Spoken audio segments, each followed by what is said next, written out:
Welcome back to the Winback Academy podcast, where we bring together clinicians, educators, and experts from across the Winback community to explore rehab, recovery, movement, and clinical education in the real world. I'm your host, Ramona von Leyden, PhD, Winback's Senior Director of U.S. Medical Affairs.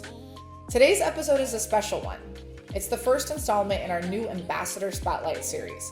Conversations focus less on protocols and more on the people behind the practice, the experiences that shape them, the lessons they've learned, and the philosophies that continue to drive their work. It felt fitting to begin the series with the person helping to lead and shape the U.S. Academy itself. So today I'm joined by Laura Ramus, physical therapist, athletic trainer, educator, and the director of the U.S. Winback Academy, where she leads our clinical education and training efforts. Before joining Winback, Laura spent decades working in elite sports environments, including more than 30 years in the WNBA, earning multiple championship rings throughout her career. She also teaches clinicians across the country through her works in hands-on rehabilitation and movement-based care.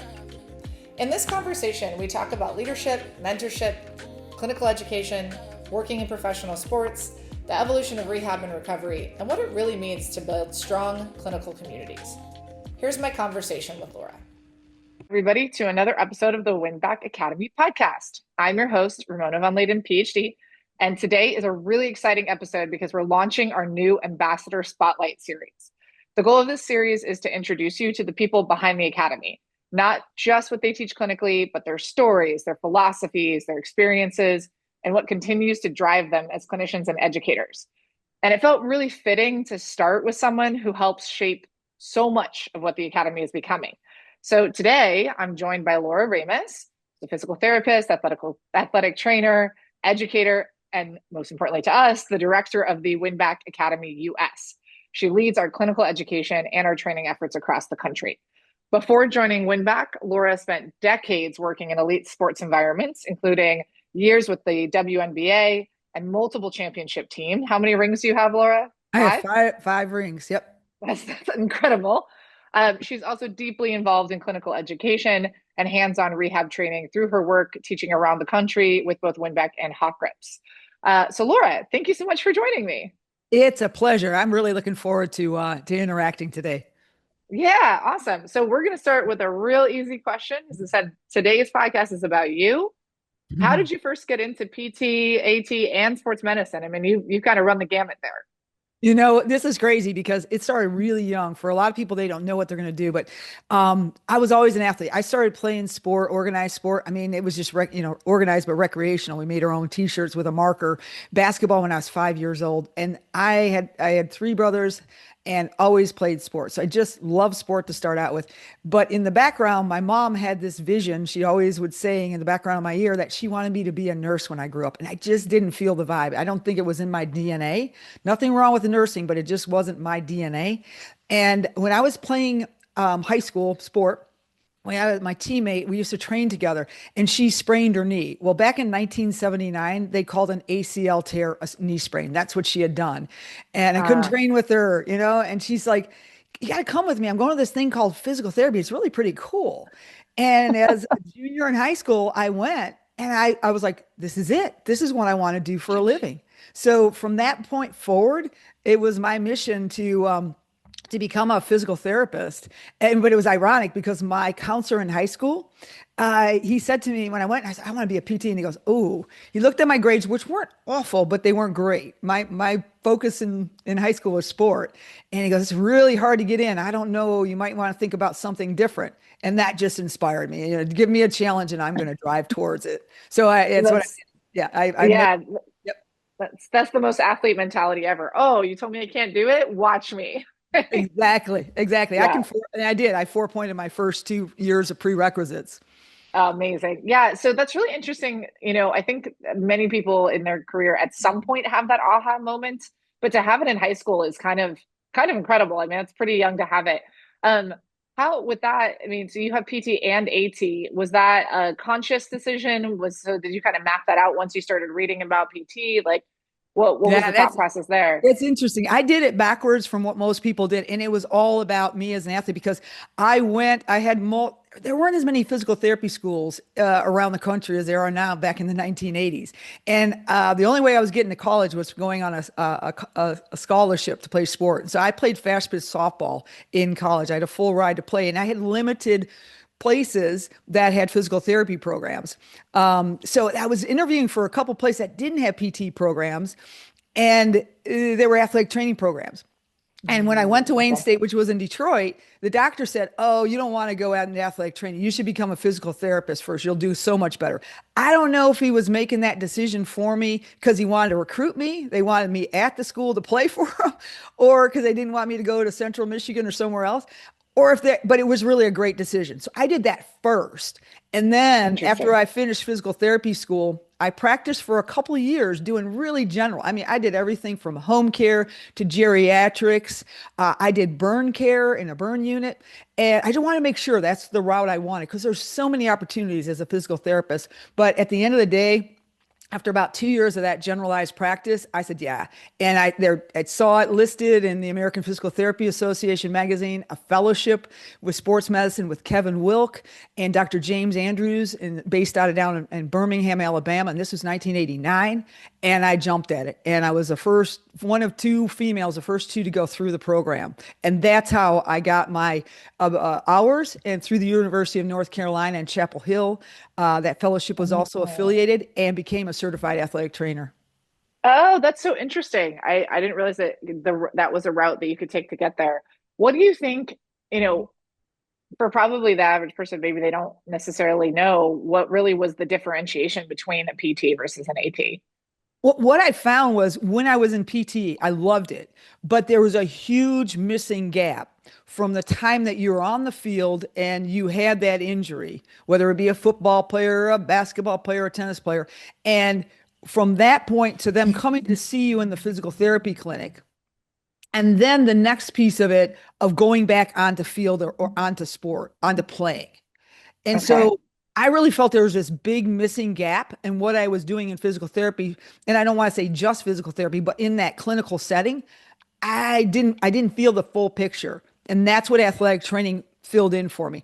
The ability to be Okay. on the sideline, be able to treat, learn how to treat, a concussion all the way down to, you name it, an ankle sprain, a fracture, and then seeing it all the way through, and then knowing and or being able to understand when they did need to go back, the difference between a fullback and what they needed to do, and a lineman, an offensive lineman, like what their rehabilitation might look like difference. So that That's piece really, I needed that fill in the gap I felt. that's interesting. I'm sure we'll talk about this as we get more into the conversation. Do you think that that separation has changed a little bit over time? Because I think we see just in general people being doing more athletic activities into like their adulthood than you might have seen in the 80s or 90s, where I think there's a bit more of the like return to play attitude now, even in like a PT space. Yeah, it definitely has. But, I run the sports physical therapy residency program for the Rehabilitation Institute of Michigan. I write the didactic, and we're an accredited program. And I'll tell you, even in that scenario, even when we are sports certified therapists that are even completed that level, they still don't have that side as much sideline experience and that feel. So there still is a gap, in that knowledge base. And that's why it becomes so important, especially in today's world, the way it's evolved. I mean, when I started out, I was for the professional sports teams in the W, I was their physical therapist, and I was the first full-time physical therapist in the WNBA hired by a team. I was their athletic trainer. And I was their strength and conditioning coach because I always had specialty in strength and conditioning. Now, I Gosh. mean, you have multiple of each one of those on every team. And so you've got to work together as a team in collaboration a lot more, whereas it was one or two people previously. So you've always done a million jobs, basically, is what you're telling me. Because I was going to say, I don't know how you have the time to do all the stuff you're doing with us and also with Detroit Medical and Pocket. Like, it's incredible. But it sounds like that's just been how it's always been for you. Yeah, you know what? I married my career. Yeah. But you That's love it, right? yeah, it's basically what I did. And it was so funny because I have a 93-year-old mother, and she always said to me she was disappointed that I, never married or had a child to feel the love of a child. But then after I brought home my second or my fifth WNBA championship ring from Las Vegas with over 560 diamonds in it, she said I made the right choice. She said I never would have found a man to buy me that many diamonds. Oh, that's awesome.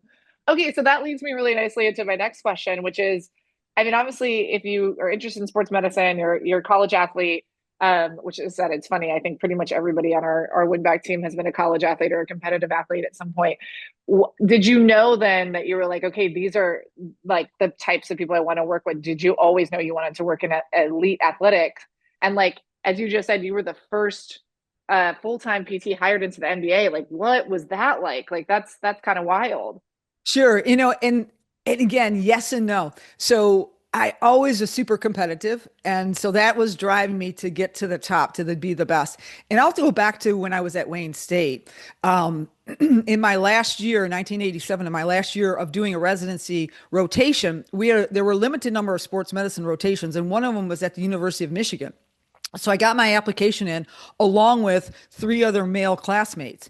And within a day of getting my application in, the director gave it back to me. And I said, did I miss the deadline? What's going on? And she said, oh, no, sorry. She goes, at that time, the University of Michigan doesn't allow and Bo Schembechler women to work in the training room. So they don't accept female residents.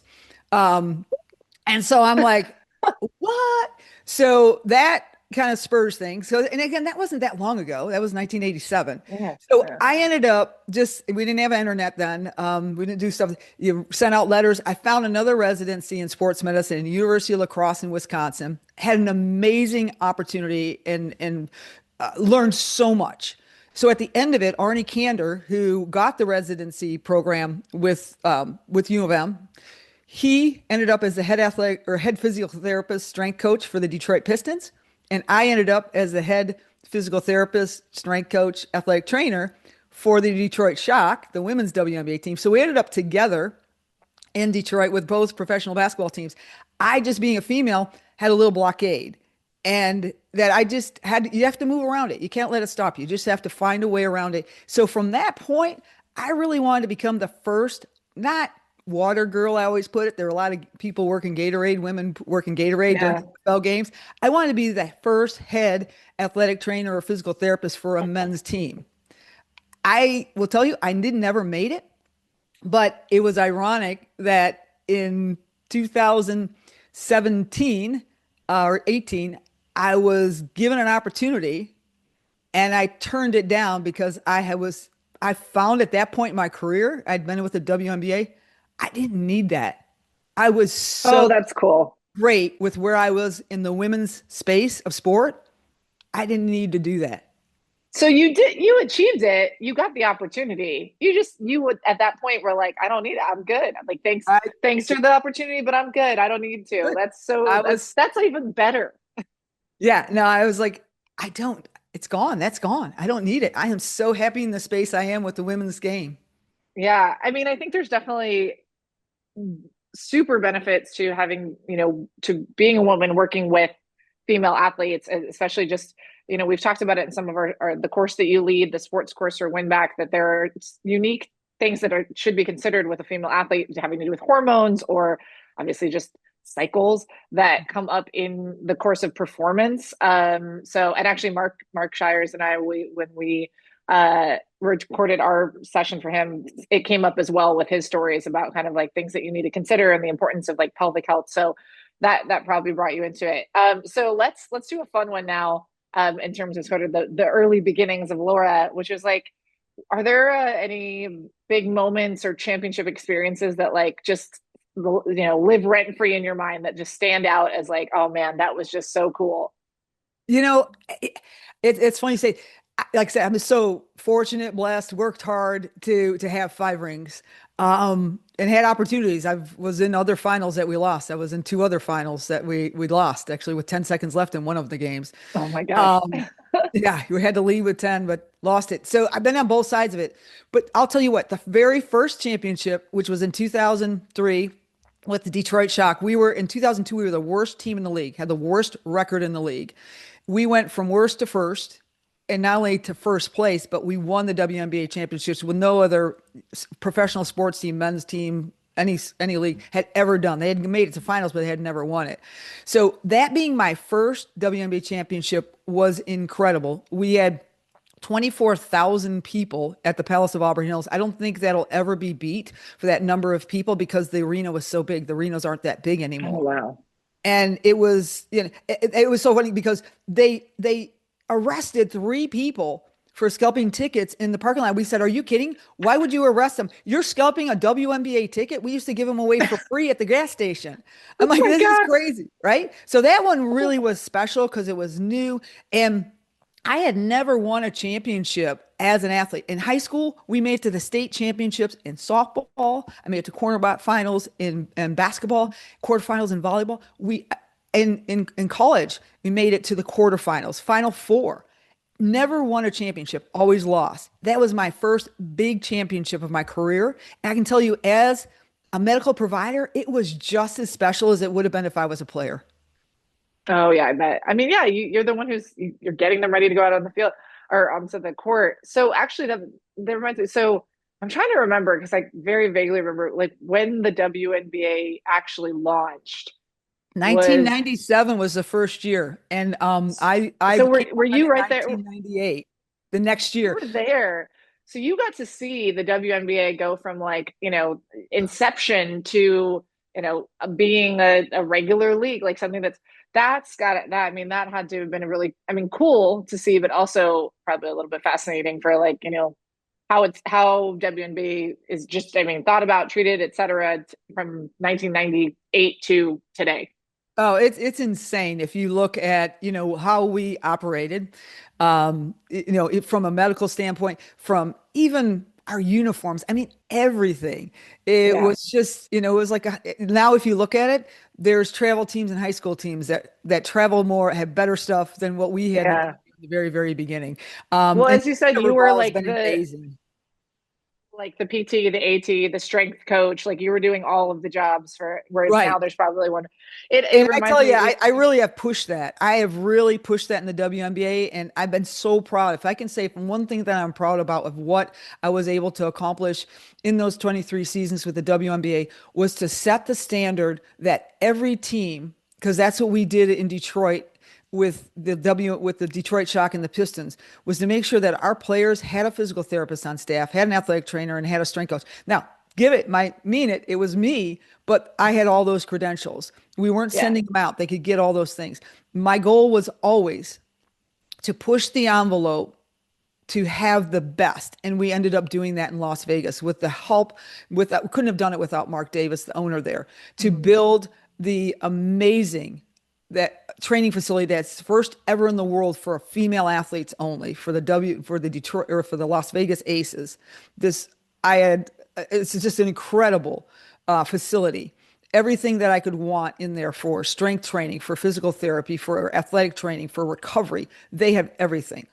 And so to have that built and then to be able to staff it just like an NBA team, just like the men's team, like the Golden Right. Knights or like the Raiders, the men's teams, we I set the standard for that. And now it's just amazing to watch the other teams, whether it be New York or Minnesota, or all of the other teams be, I don't want to say forced or pushed, but have to do the same.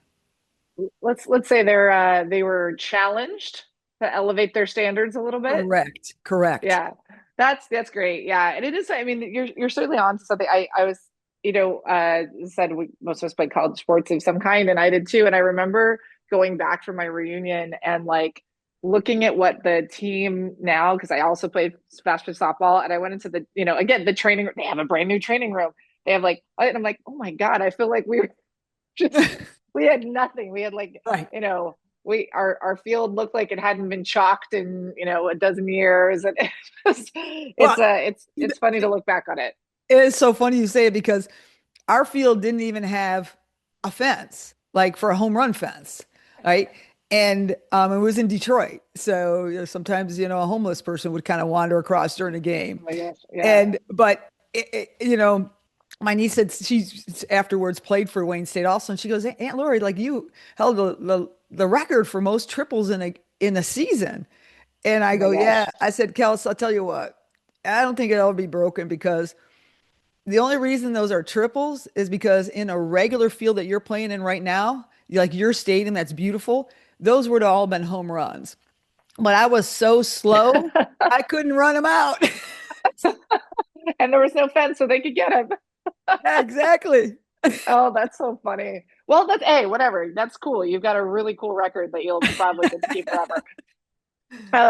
All right. So from there, I want to shift gears a little bit into education and mentorship because obviously that's been a huge part of your career and kind of what you focused on in this part of your career is certainly. So at what point did you start becoming more involved in clinical education, mentoring young clinicians? And when did that kind of become like something that you were like, wow, really passionate about and important to you? Yeah, and again, this has been an evolution, just like everything is in life. I'll be the tell you that I was the kid in school all the way through high school that wouldn't raise my hand. I knew the answers, but I wouldn't raise my hand because I was afraid to speak in public. And I'd only answer if they called on me. Somewhere in my first position with Henry Ford Health System, their Center for Athletic Medicine. It was in the 90s. I did a course with another very experienced physical therapist. We were taking care of all the professional sports teams, the Red Wings, the Tigers, the football team, the Lions. And I did a course with her, a knee course, and she was amazing. And I was nervous. It was terrible. And after that course, I'm like, I love to teach. I really like to share, but I stink at it. I got to figure out how to do it. And I just worked at it. I just evolved. And now as you understand a topic or you're passionate about it and you read about it, it's easy to talk about. And that's what I always feel like in as far as that Mm. mentorship piece of it. I had so many amazing mentors in my journey of where I've landed right now. I just want to provide as many opportunities to mentor people that I had to help as many people be as successful as I've been able to do only because of others who have helped me. Oh, that's cool. So you're paying it forward, basically. Absolutely. I Absolutely. love that. What do you think? What makes a great mentor and educator? Well, number one is passion. Number one is passion. Yeah. You just have to love what you're doing because then it's not work. And it's so easy to read, it's so easy to learn. So number one is passion. Number two is it's hard work. You have to put the hours in, not only with the clinical piece of it, with those athletes. And one of the things that as a physical therapist, the only way you can evolve and make more money as a physical therapist is to go into management. And after about 10 years as a PT in sports medicine, when I was working in a health system and working in sports medicine, before I got in the WNBA, I was doing all the high school and college stuff. I I was like, I went into a management position because that's how you make more money. And I absolutely Hmm. hated it. I absolutely hated Hmm. behind a desk. Anytime there was one of our athletic trainers that called in sick and couldn't go work their high school, I'm like, I'd be out the door grabbing my kit, taking my suit off from the office and putting my, training gear on and go and cover that high school practice. So after about 2 years of that management thing, I'm like, I just have to get back into the clinic. So I think you have to, as far as to be a great mentor, you also have to have that hands-on, you have to be in the trenches. You know, Yeah. you can't just be an I don't want to say just be, but a researcher. There's been so many times I've gone to courses, and you can tell that those clinicians who haven't spent time with their hands on athletes or in patients in years and years and years and have just been in the research lab, they're missing it. So you've got to have the ability to be able to read research or have people around you that really can teach you the research or to keep you up to date with those things. But you've got to be a clinician too. Yeah, absolutely. That I couldn't agree more. I think there's definitely that there becomes this where some people do they step into a role where all they're doing is educating where they aren't seeing patients anymore, and that they lose their edge because they don't remember all those little nuances. I think that's something that we've done a pretty good job of with our team at the academy, is that every single trainer, every single clinician we have on our team, they're seeing patients and they're training. So they know what, everybody is dealing with. What do you think when you work with clinicians? I think because, and we'll get into this a little bit when we start talking about Winback specifically, but how do you help build a clinician's confidence up, whether that's a new clinician who's just kind of still getting comfortable with getting their hands on somebody, or whether that's somebody who's learning a new technique, right? You work with hot grips, you have like the iStim tools, and that can be probably people are a little bit nervous to try them at first. They don't want to mess it up. How do you help like them be less afraid to get in there and try things? Right. Well, the first thing is you have to relate anything that's new to what they're already comfortable with.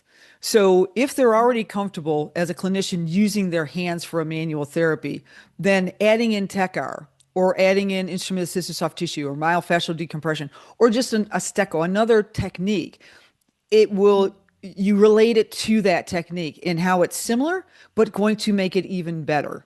So I always make them comfortable with what they're already successful doing. And then they're not going to be as intimidated in bringing in this new piece. And then depending, and this is where it becomes so individual for every one of those students or clinicians that are in front of you, is how do they learn? What's important to them? Is the science behind it important to that person? For me, it's important. So other people's, it's not as important. You have to have some of the knowledge, but so focus on that science if it's important for them and how it relates and pushing it to success. Or if it's, I just want to see and feel and touch it. I want to know what it's like on this patient or on this client. Then focus in that direction and then feed the science as you're doing it. So it's really building the education for that person to have success. And it's individual Okay. for each person. I mean, there's those categories. There's probably four different categories of people, that you kind of fit it into. But yeah. Yeah, it's interesting. I think that's something I remember, in my own mentorship, because on sort of the research side of things, I always found that the best mentors, the best teachers, as you said, they're the ones who can meet you where you're at. And there's some people who they're like, this is how I teach this. This is how you think about this. And it's more, and it's like, no, you got to see, how does it resonate with that person? How do you get that information to them in a way that they can then do the same, that they can translate it back out? So that definitely makes sense. So with that in mind, I'm going to transition a little bit into your current role, which is as the director of the Winback Academy, where you got to build essentially a training and education platform from scratch. So, probably good to share also just how you got involved with Winback. And like, I mean, that's a cool story, speaking of the professional sports world. And then we'll step into what brought you to building this out with the team today. So let's start first with, how you found Winback, how you came into it, and what was like, oh man, this is something I think I might want to work with going forward. Yeah, it's a stumble. For anybody who's out there who works at any type, well, even in our physical therapy clinics, our chiropractic clinics, you're you're inundated sometimes by salespeople with different products, the latest and the greatest. And especially, like I said, at the professional level, it could be a nutritional product, it might be a recovery product, and always rehabilitation or a new tape. This is the best tape.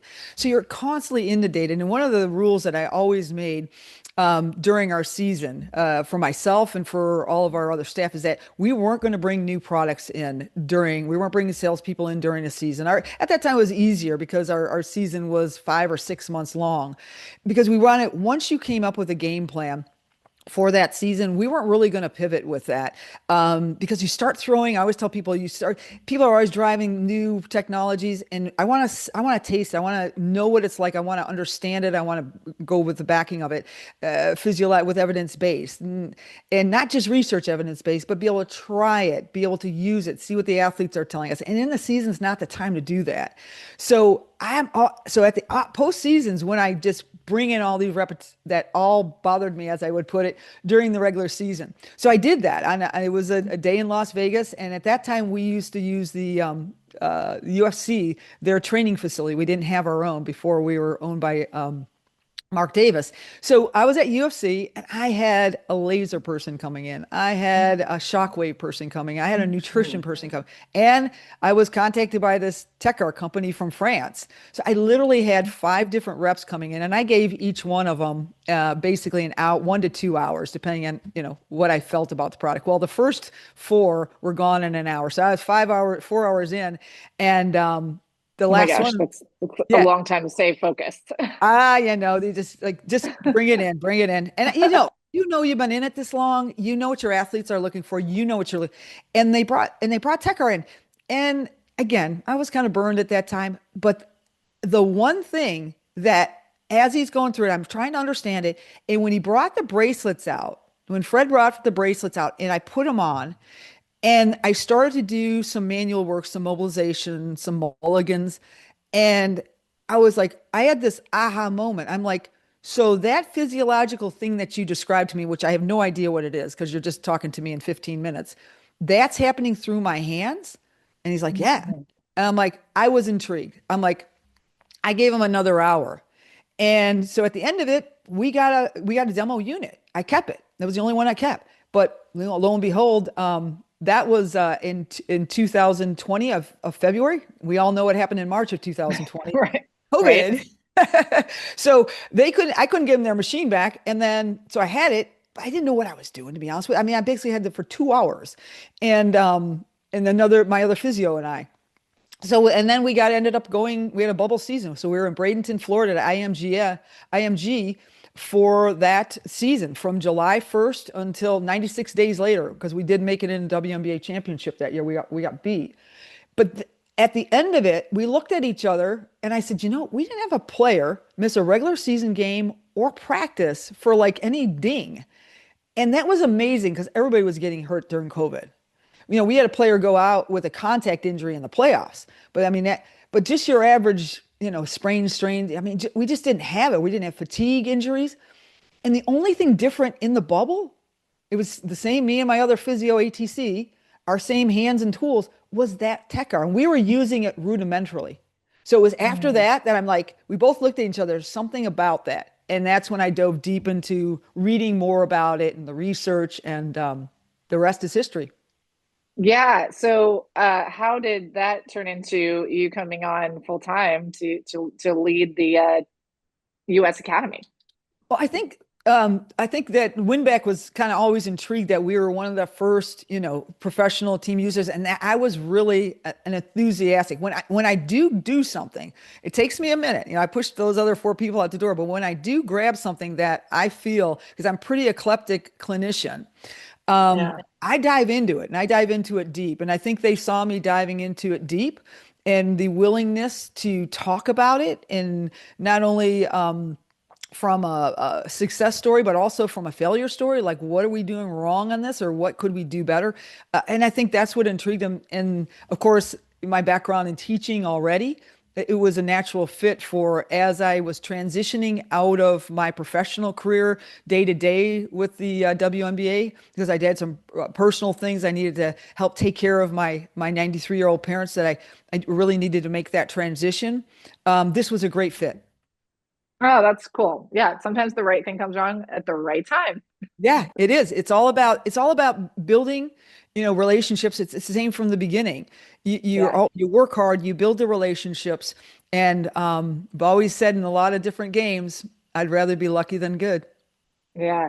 So I think that also leads into something, I think we know this, but in the med tech space and the modality space, very few companies put the amount of effort and time into education that Winback has, not just in the US, but really, I mean, you mentioned Fred briefly, who, when we did our first podcast episode, we had Fred there.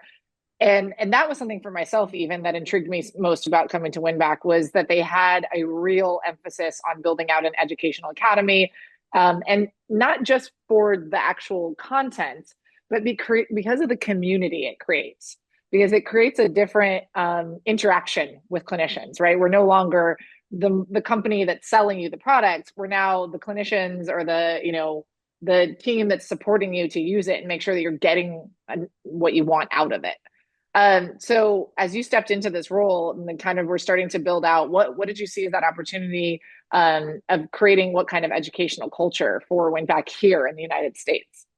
Well, the interesting thing is, it goes back to who my mentality is. Remember what I said? I despise salespeople Yeah. because they were always bothering me. And at the end, they help you too, right? So you have to recognize that. So when I came on, I have never been in a business. I mean, I've had my own business, but it was called Girls Can Jump, and it was about ACL injury prevention. And I went around the country and spoke about the preventative measures. I have programs for warm up and cool down and for various sports and strength training and so on. So it was still all clinically based, that business. It was all about Hmm. education and training. Whereas, a company like Winback is not. It's a sales company. So I was a fish out of water and never felt comfortable. And I have to this day will say the academy is a separate piece. We are all part together, but what drives us is not sales academy. What drives us is teaching you, if you choose to have this piece of machine, or if you're not familiar with it, let me familiarize you with the technology. It is, and you make that decision. It is all, that's what it drives me. The academy is built for clinicians. It's built for chiropractors. It's built for physical therapists, athletic trainers. It's built for the clinician, not built for Winback, if that makes sense. In the end of the Yeah, and day, it's about Winback, but I built it as a clinician. I yeah, think that's super, super important because that's always the focus. 100%. And I think that's something that Fred very much has in France as well, is that, if you go to the academy office, like this is a training facility. That is what it is about. It is all about the teaching, the research, the hands-on time. And I think maybe, your story about how you first got one back and then how you were in this bubble where you were just using it rudimentarily, I imagine that also played a big part in how you developed our current training, because you knew you were like, okay, well, here's how I was using it with zero training behind me. And then like once you had a chance to actually dig in and start learning more and training more, you saw this whole gamut of what opened up for what you could do with it. So I guess I kind of answered the question for you, but curious of that kind of process where you're like, okay, like here I was working with this, now I'm tasked with building training. Like, did you already have ideas of what you thought needed to be taught? Yeah, I did. And I can't say enough, like you just said about Fred, when I did go to France, that exactly is what I felt like. 'Cause he's a physio too, and his wife. I mean, that's their heart and their soul. And this is a second, this is a passion too, but the passion of this tech art is driven for the client. Yeah. It's not driven to sell units. It's driven about, wow, this is such a powerful piece to make me a better clinician. So at the end of the day, to help people. So it did come that driving force from France. And then that, as I saw, how they taught it, then that's your foundation. But I will say that there's differences, and we've been challenged by that. There's differences not just in the language, but in how the terminology and when we communicate. Now, how we're treating people is almost, it's identical. While we're talking about France or someone's in Ireland or Korea, I mean, physical therapy and chiropractics, and I mean, is the same. But just the terminology and how we're trying has been a challenge when it initiated and started with France. Yeah, 100%. I mean, that's kind of and it's the fun part is that we get to sort of adopt it for the United States. Um, Shift that a little bit into your other, I mean, so, you talked about your experience with the bracelets, and I know you've taught with hawk grips. So a lot of your approach to rehab is very hands-on. It's very much like tactile skills, manual therapy. So, was there a challenge for you? Do you think there's a challenge with sort of you told that story of seeing these five different tools, these five different modalities? How do you balance kind of the manual therapy with integrating technology? Because there's pieces that are hands-on, hands-off, but like how do you make sure that you're still getting that, I imagine, most important piece, which is like your interaction with the patient with your hands? Yeah, well, you know what? The interesting thing is, absolutely. So that's what spurred me to TechR. But as a clinician, I go back to what I talked about before, from knowing that injury from point A on the field or on the court to the clinic to back to return. For me, as soon my hands are there to facilitate what the athlete's body can't do by themselves. And so soon, sometimes right away, as much as with my hands, we're doing either movement with this because we know that the body only knows and sets these end plates, these motor patterns through their own distinction between their own motor programming and setting that in Right. place. And we're learning more and more about that, like, what cues can and can't, create it. And even, our corrective exercises, when we do our corrective exercise, there's no correlation between that corrective exercise carrying over to them running and jumping on the field or the court or even running a marathon. I mean, we see those motor patterns, the brains, it completely changes, but they may be pain free at that point. So I think now the evolution for me has been the aha moment with TechR was, wow, I can use these bracelets. The evolution of me with TechR is, wow, I can use maybe not even the bracelets. I can just use my handles while they're doing movement or while I'm doing movement with them. Pin and stretch, glides, or I can not even have my hands on. I can put our sticky pads on and I can facilitate with my hands another resistance, an isometric resistance, while I've got that TechR current and that EMS, because it's, obviously we have multiple electrotherapy opportunities now within, besides TechR on the Winback unit. I can add that in because ultimately our our success as therapists, as chiropractors, as athletic trainers is we need the bioelectric component. So we need that bioelectricity. And I think that's the key behind TechR, the difference between light and the difference between sound.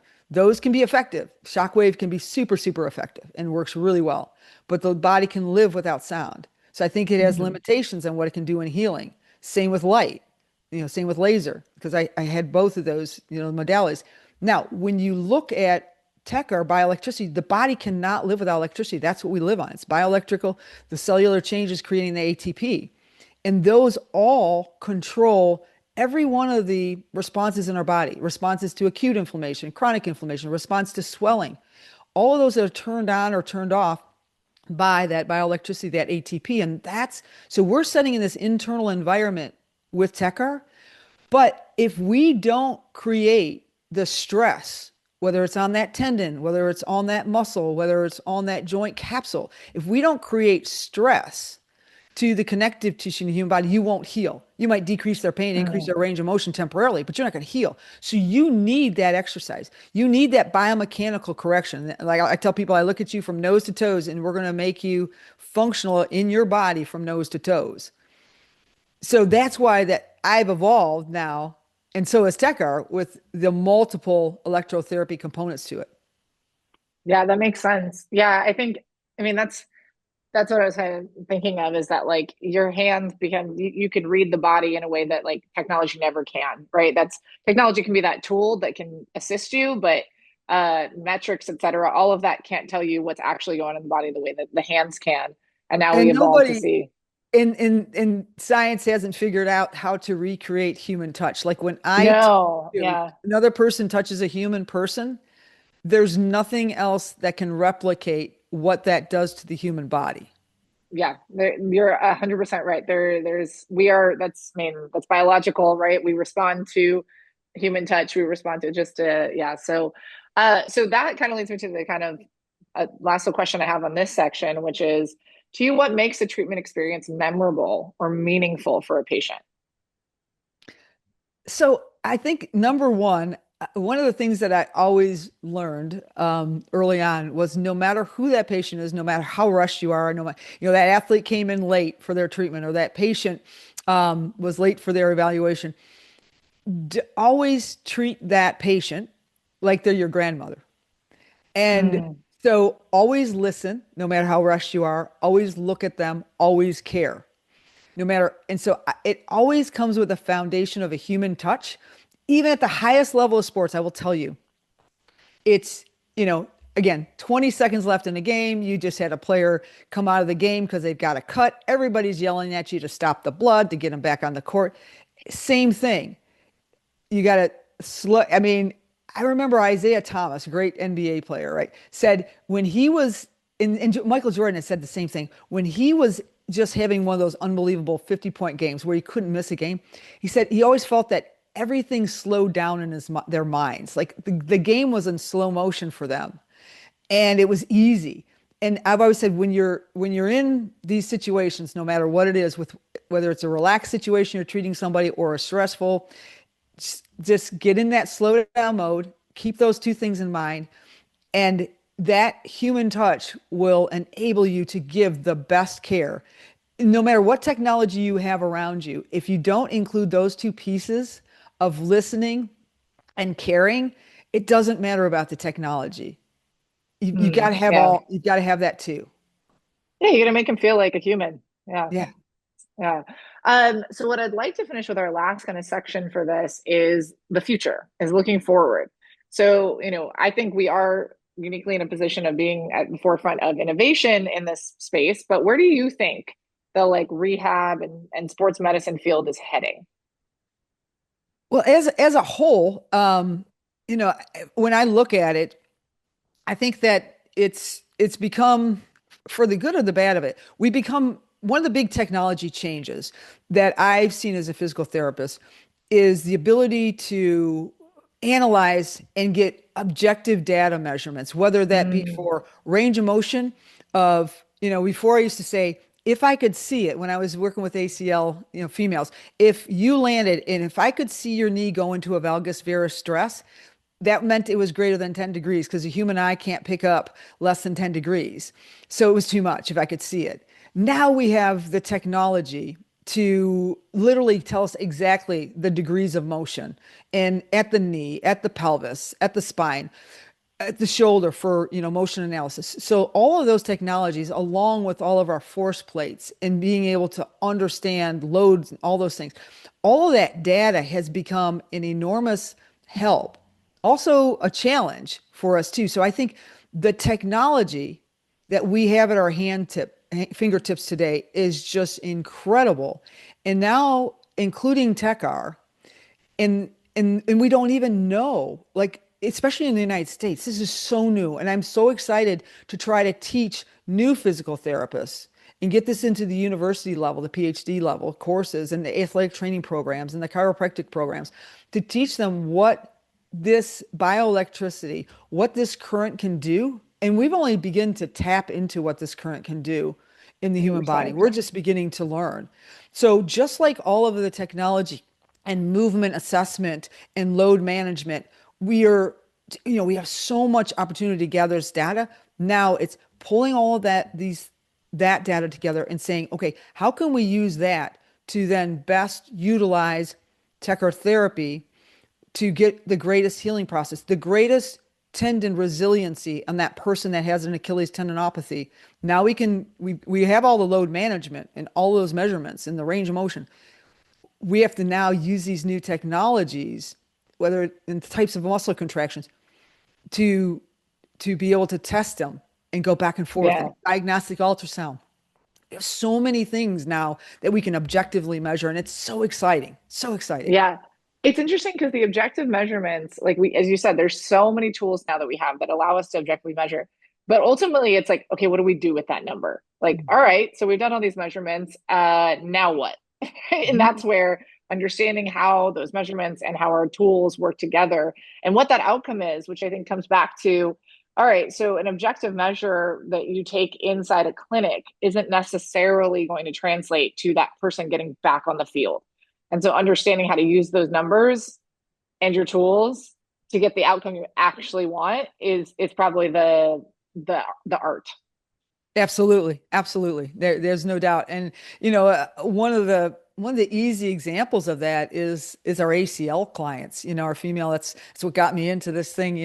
Way back in the '80s, and we're still here. We are 35 years later. We're still having the same number of ACL injuries, and especially in the female athlete and re-injuries.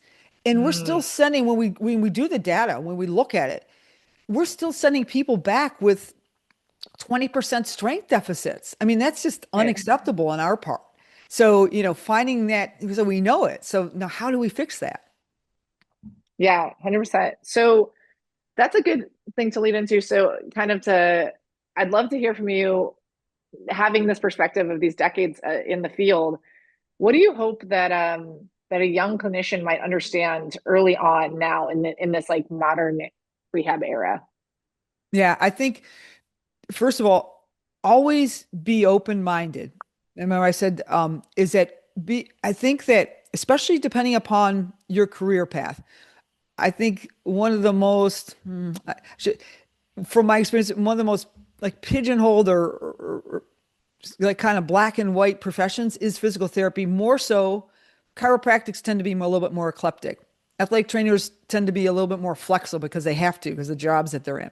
PTs tend to be a little bit more rigid in this kind of, oh, it has to be evidence-based. Well, evidence-based is Mm. not just that research, but it's what you see in the clinic and what the client's telling you. So the first thing is be open-minded in your career, no matter who you are, to listen to other techniques, but also be critical of them, like I was with all the technologies. So first of all, be open minded with them and be willing to bring these things in and bring them together as they can be integrated together for optimization.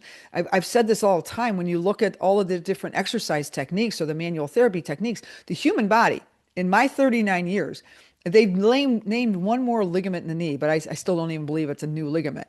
But the anatomy hasn't changed, Yeah, from we know it. 39, 40 years.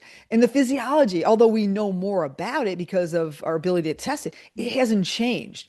So really be open-minded to incorporate things once you believe, true and tried and tested it into your techniques, into what you are as a clinician, but be really open-minded to all of the things that are out there. But then Mm. you have to have a plan. And this is the hard part because I think this is when it happened in the beginning with professional sports and all the load monitoring. All of a sudden you had, LeBron James not playing games because he had this number of and the coaches are saying, wait, and the fans are saying, wait a second. So we learned, you have to learn. So we have to learn what does this mean, like you said, and how can we use it?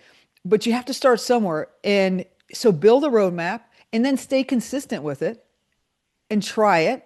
And then if it works, great, keep the working part. But if there's new or if there's an error, correct it. Don't be afraid to make mistakes. Oh my goodness, if there's a mistake to be made in rehabilitation, I have made it. Trust me. Right, right. Yeah, nobody's perfect.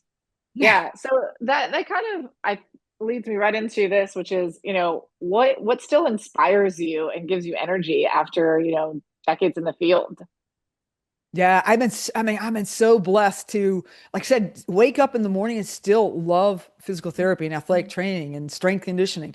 And I think it is just what we just talked about. It doesn't stop. It doesn't change. I'm not doing the same monotonous thing today that I was doing 39 years ago. When I went through physical therapy school, we didn't even learn about the fascial system. Like they didn't even teach it. It was Mm. bones, tendons, ligaments, and muscle. Today, there's a whole international fascial society, and the fascial system it's incredible. It's crazy how important it is in orthopedics. And I didn't even learn about it. So every day there's an opportunity to learn something new. Many of the things are just repackaged with different names. It's so funny when we see it sometimes, if we've been in it long enough, or things recycle themselves. Oh, that's what we did, 30 years ago, but now it's cool again. So, but that's the thing that really, I wake up and just continue to be excited about new technologies, new techniques, and the ability even in my mind to develop thought processes because we still haven't figured it all out. I still don't get every patient 100% better. Yeah, it's funny. I was just reading about this, about speaking of things that like as you talked about the fascial system and these different systems of the body that maybe we didn't have as deep a knowledge on was like the interstitium, and Mhm. how for years the interstitium, the space between all of everything inside our body, we really didn't understand because when we would look at tissue, we would cut it and it would be dead tissue, right? So you're looking at it and you can look at your layers of tissue, but things that are going on when the tissue is alive, like you cannot visualize and you cannot see, and so you had no idea what this extra stuff going on was. And then now with different imaging techniques, we're able to look at the body and we're able to look at tissue in real time as what's actually happening, and it changes how we understand the fascia, how we understand movement, how we understand the spaces between organs, like all of it. But and that's just because we have the technology to actually be able to visualize it, which is Yeah. pretty cool. Oh, it's Okay. crazy. I remember in again, this was back in the 1980s. Gary Gray, who's from Michigan, Western Michigan, he is like the godfather of functional movement. And, when he wasn't even allowed to speak at the APTA conferences because they said his stuff was guru. And not Oh, really? yeah, and I mean, because he was talking about, well, the quadriceps don't extend the knee. You work in movement patterns. There's this eccentric, concentric, and ecocentric contractions, and it's all interconnected. And he wasn't, like I said, at first no one's like, oh my gosh, this is guru. This is nonsense. And that's the way we all know it, how it works now. It's so funny.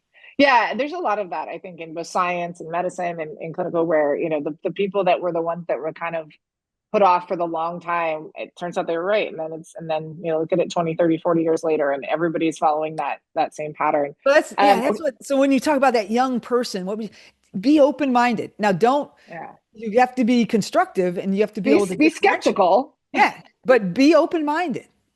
Yeah. Yeah, I think that's the key is like, go in with a healthy amount of skepticism, knowing that Mm. what you know and understand, but like know that also we're always learning new things, we're always changing. Okay, so I've got a fun rapid fire question, which is what is one clinical or like rehab like hill you'll die on? Oh, wow, that's a tough one. Yeah. Clinical hill you'll die on. I think if you continually focus always on restoring everything the way it anatomically looks like it should be restored. Everyone, and I'll give the example of an overhead athlete. Uh, Okay. you've got some great pitchers out there, and everybody wanted to replicate Nolan Ryan's pitching action, his arm slot, everything. You can't do that. It's same because everybody anatomically isn't the same. And so there's variation. So if you get stuck on making this person anatomically perfect, the way it looks like it should be in the book or they look like they should be, you will die on that. Same with runners. Everybody, okay, this is the running style. Oh, that's yeah. Pose run, right? Let's do that. Everybody's going to have some anatomical variations. Right. And if you try to make them anatomically perfect, you you will die on that hill. That's actually a really good one. I like that one a lot. Yeah, that's a very good point. Yeah, it's how you train, how you look at it. I think as us as kids and when we were, in sports, there was that kind of attitude that's slowly shifting now where it's the same with like medicine. It's more individualized and more personalized to understand like everybody is a little bit different. So that's a cool one. I like that. Okay. Awesome. Well, that kind of wraps us up. I think that's a fun question. I like going out on. So Laura, thank you so much for joining us and helping kick off the Ambassador Spotlight series. I think this conversation really captures what the Academy is all about and what makes it so cool. It's not just the technology or the techniques, but it's the mentorship, the growth, curiosity, and the human connection, all with the goal of helping people live better lives down the line and helping their patients. So, with that being said, thank you to everyone listening to this episode of the Winback Academy podcast.